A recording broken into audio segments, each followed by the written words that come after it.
Hello everyone. आज का topic है दो चर वाले रैखिक समीकरण युग्म के ग्राफीय निरूपण के लिए प्रतिबंध। दो चर वाले रैखिक समीकरण युग्म का मानक रूप इस तरह से होता है a1x plus b1y plus c1 बराबर 0, a2x plus b2y plus c2 बराबर 0। यहाँ पर दो चर x और y माने गए हैं दोनों समीकरणों में। रैखिक ये दोनों इसलिए हैं क्योंकि यहाँ पर जो चर हैं उनकी अधिकतम घात 1 है, x की घात भी 1 है और y की घात भी 1 है। युग्म इसलिए हैं क्योंकि ये दोनों जो समीकरण हैं वो जोड़े के रूप में ली गई हैं। तो ये दो चर वाले रैखिक समीकरण युग्म का मानक रूप कहलाएगा। पहली समीकरण में x का गुणांक है a1, y का गुणांक है b1 और c1 होता है अचर पद। दूसरी समीकरण में x का गुणांक है a2, y का गुणांक है b2 और c2 होता है अचर पद। यहाँ पर जो a1, a2, b1, b2, c1, c2 है, इनकी जगह कोई भी वास्तविक संख्या हो सकती है तथा a1, a2, b1, b2 कभी भी 0 के बराबर नहीं होंगे। यदि ये 0 के बराबर होंगे तो ये दो चर वाले रैखिक समीकरण नहीं कहलाएंगे। इन गुणांकों के अनुपातों के आधार पर हम इन दोनों रैखिक समीकरणों से बनने वाली सरल रेखाओं का ग्राफ बनाएंगे और उस ग्राफ में हम यह पता कर सकते हैं कि दोनों सरल रेखाएं कब प्रतिच्छेद करेंगी, कब समांतर होंगी और कब समपाती होंगी। तो सबसे पहले हमें इन गुणांकों का अनुपात लेना है। तो यहाँ पर हमें a1 और a2 का अनुपात लेना है, a1 बटा a2, b1 बटा b2। यदि a1 बटा a2, b1 बटा b2 दोनों बराबर नहीं हैं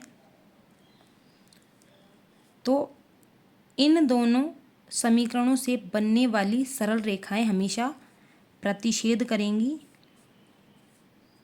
जब हम ग्राफ बनाएंगे तो दोनों सरल रेखा प्रतिच्छेद करेंगी, यानी हमें प्रतिच्छेदी रेखाएं प्राप्त होंगी। प्रतिच्छेदी रेखाएं जब प्राप्त होंगी तो दोनों रेखाएं एक बिंदु पर प्रतिच्छेद करेंगी, यानी हमें एक हल प्राप्त होगा। इसके अलावा कोई दूसरा हल हमें प्राप्त नहीं होगा, इसलिए इसे अद्वितीय हल कहा जाएगा। जब हमें हल प्राप्त होगा तो निकाय हमारा हो जाएगा संगत।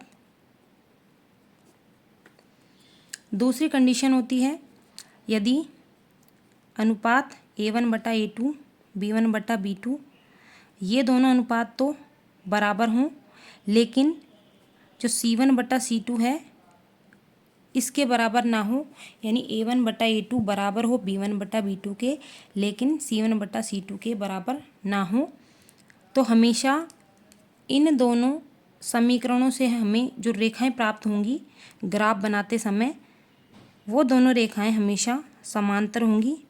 समांतर रेखाएं वे रेखाएं होती हैं जो कभी भी एक दूसरे को प्रतिच्छेद नहीं करेंगी। जब दोनों रेखाएं एक दूसरे को प्रतिच्छेद नहीं करेंगी तो हमें कोई भी हल प्राप्त नहीं होगा, और जब कोई हल प्राप्त नहीं होगा तो निकाय हो जाएगा हमारा असंगत। तीसरी कंडीशन होती है जब अनुपात a1 बटा a2 बराबर हो b1 बटा b2 के और c1 बटा c2 भी बराबर हो इन दोनों के, यानी तीनों अनुपात आपस में बराबर हों, तो इन दोनों रैखिक समीकरणों से जो हमें ग्राफ प्राप्त होगा उनमें जो सरल रेखाएं होंगी वो दोनों रेखाएं समपाती होंगी, यानी एक रेखा दूसरी रेखा को पूर्णतः ढक लेगी। तो यहाँ पर जो रेखाएं होंगी वो समपाती रेखाएं होंगी, और समपाती रेखाएं होंगी तो दोनों रेखाएं एक दूसरे को अनेक बिंदु पर प्रतिच्छेद करेंगी।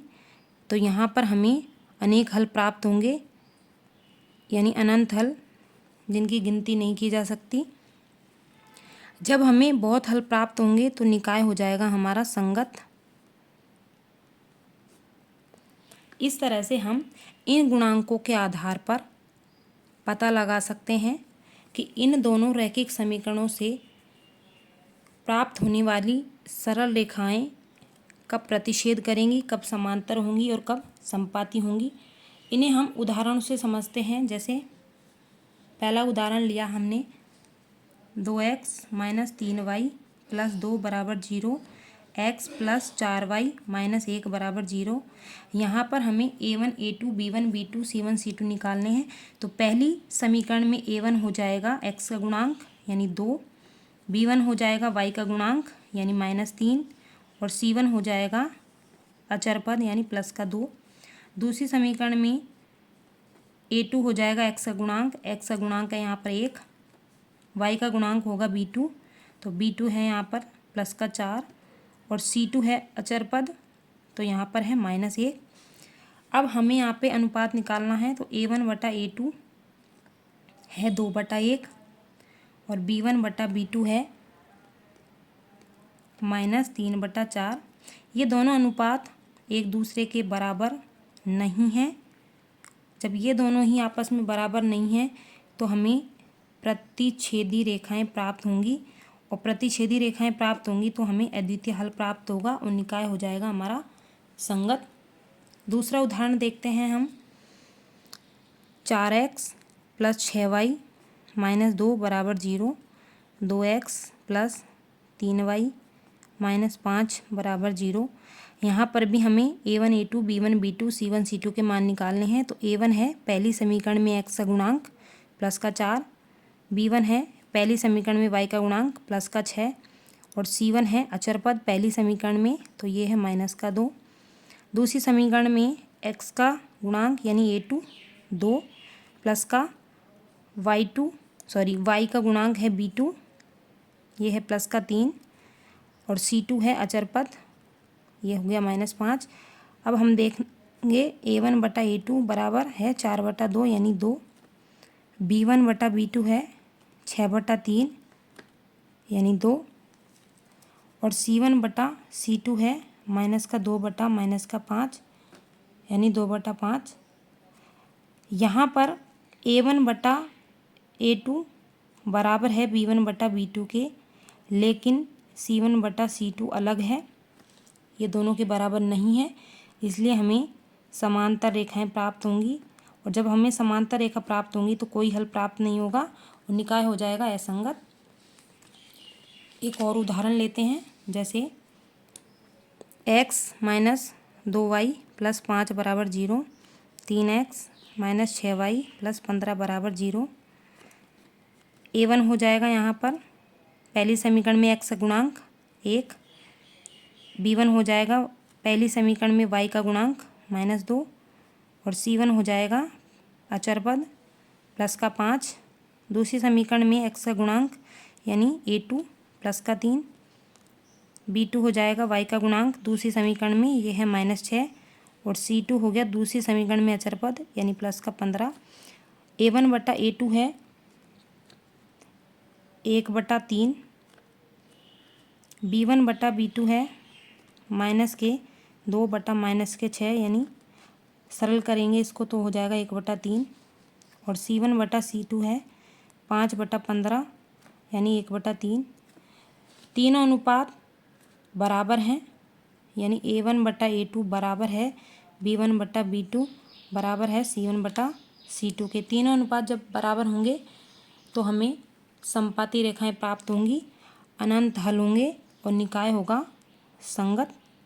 इस तरह से इन गुणांकों के अनुपात के आधार पर हम दोनों समीकरणों के ग्राफ में पता लगाएंगे कि कब ये दोनों रेखाएं प्रतिच्छेद कर रही हैं और कब समपाती हैं और कब प्रतिच्छेद नहीं कर रही हैं।